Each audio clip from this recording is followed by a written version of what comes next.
In this video, you'll learn how to effectively use merge tags in Mailchimp.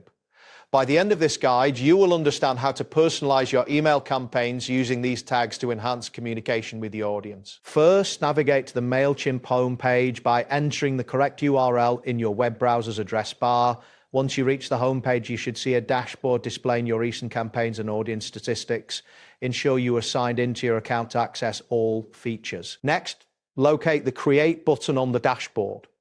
This button is typically positioned prominently, allowing you to initiate the creation of a new campaign or project. After clicking Create, a drop-down menu will appear, presenting several options for campaign types, including email campaigns, landing pages, and more. After that, select the Replicate option from the drop-down menu.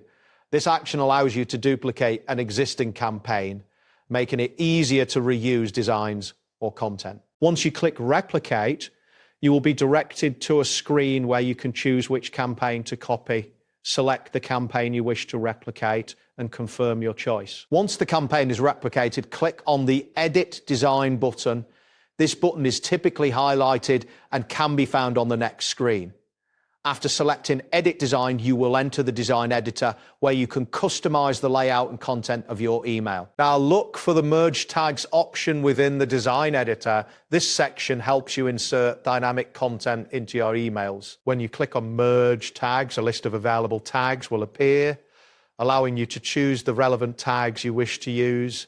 This feature is essential for personalizing your emails with information such as the recipient's name or email address. To illustrate the process, click on Email Address from the popular merge tags.